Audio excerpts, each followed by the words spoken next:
Why am I so goddamn tiny? Hey guys, what is going on? Today we're talking about the top 5 ways to farm gold. There are actually more ways than that, but I'm just going to cover the 5 most efficient in my opinion, the 5 easiest, the 5 ways you can get the most for the effort invested, I should say. Up at number 5 is to simply buy it.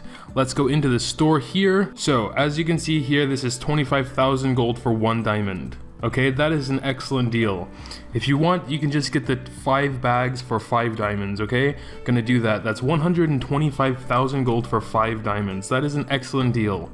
Since I'm a VIP 1, I can buy 10 more. I'm not sure if VIP 0s can also buy 15 or 10 or whatever. But then you can buy 10 for 25 diamonds, and that's also a good deal at 250,000. So in total, 30 diamonds for 375,000. But after that, it does cost 4 diamonds per bag, so even though I can't buy any more anyway, I would actually recommend stopping after that anyway. Because then 4 diamonds per 25k, it gets a bit expensive then. Sorry Celtic Hope, not right now, I'm in the middle of a video. Oh, and by the way, thanks to Prime Vanguard for the suggestion. I believe it was him in the comments in one of my last videos suggested that I do this video. So anyway, going on to number 4, which is Wild Escort. Unfortunately, I can't really show you this right now since it isn't open. It'll be open in a couple of hours, but maybe I could pull up footage from my last Wild Escort video. And now that I know more about Wild Escort, I can tell you a bit more about it. So you start off with a green caravan. It gives you like 100 or 200k gold. We'll see that in the video. I can't see it now, but you guys should be able to see it. The blue one gives like 300, 400k, and I know the purple one gives 600k. So what you want to do is refresh it once. I think it costs like 12 gold, like literally 12 gold pieces to refresh it once. And if you're lucky, you'll get a purple one. If you're unlucky, it won't change. And if you're mildly lucky, it'll change to a blue one. Usually, if I can get away with just refreshing it once and get a blue one, I'm satisfied. Sometimes I'm lucky and I get a purple one. If you do absolutely desperately need gold, spend those 60 diamonds to make it a purple immediately, and then you'll get it that way. Or just settle for a blue one. So totally up to you. And if you are an asshole, you can also, before you pick up your caravan, go out and try and find another guy's caravan to destroy. That will potentially lose them 60 diamonds, but hey, you'll get 100k extra gold, so good for you, and you'll also take away their gold. They'll still get the experience, but they won't get any gold, and they wasted all those diamonds they spent.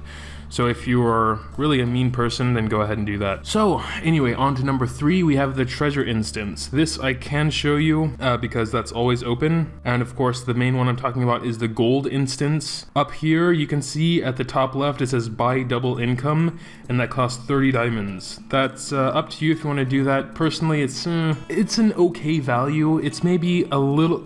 It's almost the same as buying it from the store, I would say, because if you can do really well in these treasure instances, you can get approximately 250 to 350,000 gold. So that's an additional 250 to 350,000. So approximately 500 to 700,000 gold total if you buy the double income up there. I personally like there's no name. It's the 3-star one, kick their butts to get the treasure. This is one where I believe you kick the goblins into the runes. They have to be the same color. It is pretty hard, but I think it gives more gold than the maze one, because the maze one has a lot to do with luck.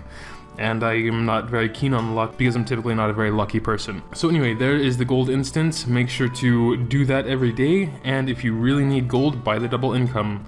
But I would only really recommend doing that if you can get at least 250 consistently, because then you're basically paying 30 diamonds for 250,000 gold, which isn't even as good as buying it in the store. Then we have just being active. If you do all your normal events, and you don't need to do every single event here.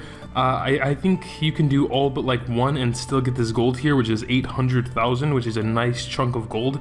And here's the 50,000 for the first one. So just doing most of your normal events and timed events, you will get 850,000 gold. And not only is that a lot of gold, but these are easy to do. Normal events you can do at any time you want to. It doesn't matter.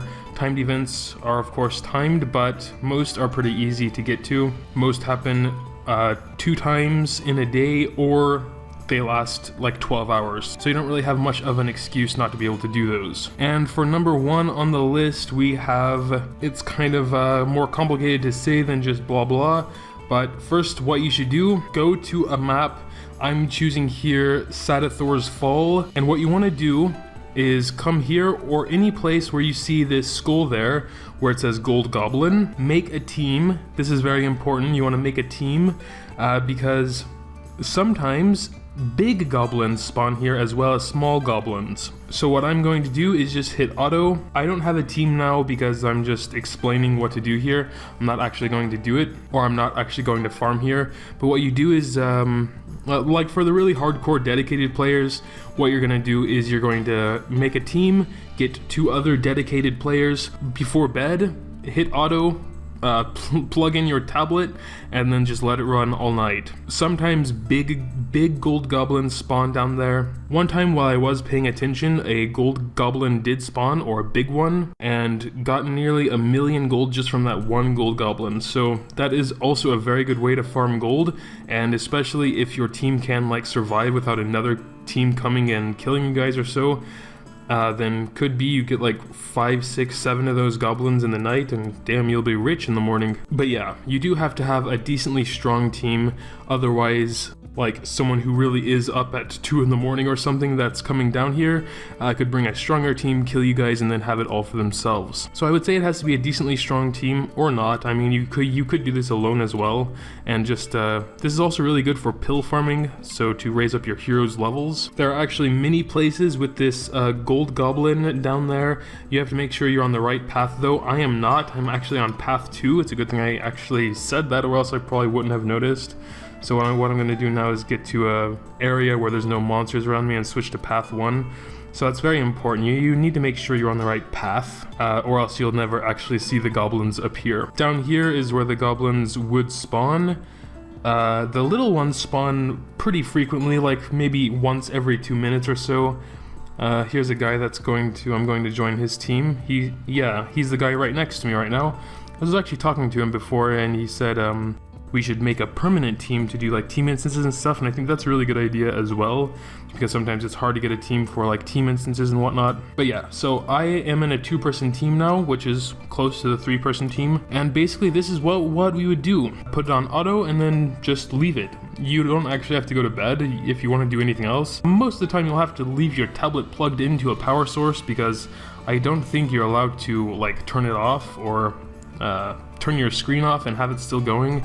I think after a couple minutes it'll stop. Just gonna keep rambling on here until one of these goblins do spawn, so I can show you what I'm talking about. You will see on the mini-map up there that another skull appears, because the first skull, or the skull you see that's always there, is just to indicate where they will be spawning when they do spawn.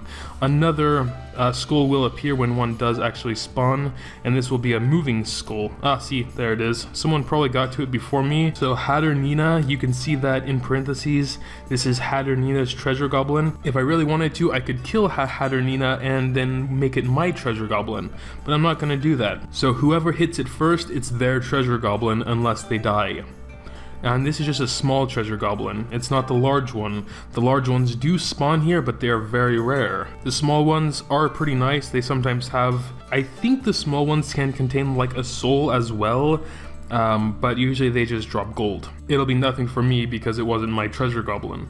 Like I said, whoever hits it first, it's theirs. The good thing about having a team is, if someone in your team hits it first, then it's theirs and yours. All 3 people in a team, doesn't matter who hits the treasure goblin, whose treasure goblin it is, all 3 of you will get the reward. That's the bonus of having a team. And like I said, this isn't the only place where the big goblins spawn. There are other places, just look for the skull there.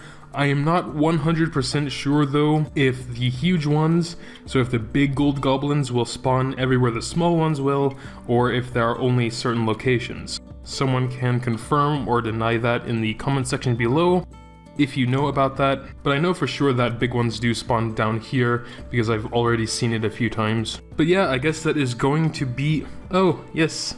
Alright, cool.